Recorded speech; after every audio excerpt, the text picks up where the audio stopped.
presque un an de guerre en Ukraine, symbole de résistance, c'est l'entraide qui fait tenir les Ukrainiens depuis le début de l'invasion russe. Depuis le 24 février 2022, la chaîne de magasins Silpo s'est fixée comme mission de nourrir la nation. Oui, c'est l'autre face cachée de la guerre, la difficulté d'approvisionner les Ukrainiens en nourriture. Depuis le début de l'invasion russe, les entreprises font tout leur effort, mettre tout en œuvre pour alimenter les civils, les soldats ukrainiens. Ils contribuent à l'effort national et c'est le cas de la chaîne de supermarchés Silpo qui a été fondée en 1998 par Fauzy Group. C'est une enseigne très populaire en Ukraine.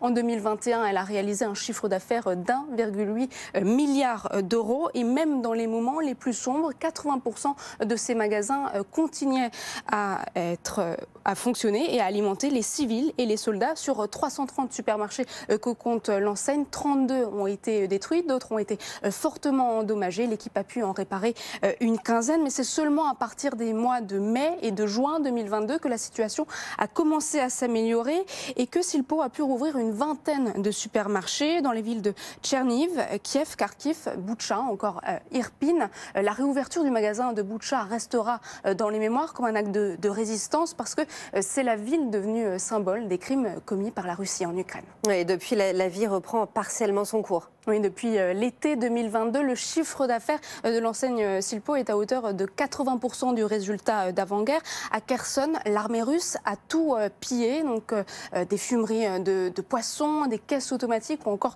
des balances. Lorsqu'en novembre, Silpo a pu rouvrir 2 magasins dans la ville, presque 9 mois après 9 mois d'occupation russe. Kherson est une ville aujourd'hui libérée, mais toujours pilonnée par l'armée ennemie. Mais l'enseigne continue de tout mettre en œuvre pour livrer des produits du quotidien aux 100 000 Ukrainiens qui vivent toujours dans la ville.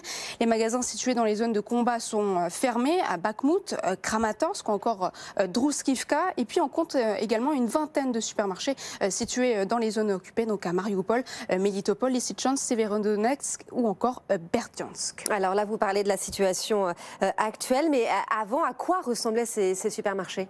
C'est une chaîne de supermarchés qui se différencie par son design. Chaque point de vente qui fait entre 1000 et 1800 mètres carrés a un thème unique. Sur ces 5 dernières années, l'enseigne a développé en tout 70 thèmes. On y retrouve par exemple l'univers du cirque avec des clowns géants, des jongleurs, aussi l'univers de Tom Sawyer ou encore du Petit Prince dans le magasin de Kiev. Dans ces magasins, tout est scénarisé, du lieu de vente jusqu'à la livraison où on a la possibilité de se faire livrer par un livreur costumé. Et avant la guerre, les clients adoraient venir faire des selfies, les poster sur les réseaux sociaux. Ils sont très attachés à cette enseigne. Silpo, c'est un concept très innovant dans le pays où le retail moderne est très peu développé car 50% des achats alimentaires se font encore sur les marchés fermiers. Et dans l'offre de Silpo, on retrouve principalement des produits frais, de la volaille, de la boucherie, de la poissonnerie, mais aussi de la boulangerie. Des food courts viennent aussi compléter la vente de ces produits. Ceci en synergie avec les autres activités de l'enseigne qui compte 6 restaurants. Pour les tarifs, c'est un peu le monoprix ukrainien, à savoir que les prix en ce moment sont très élevés en raison de la forte inflation qui est à hauteur de 26,6% en Ukraine. Merci beaucoup Noémie Vira.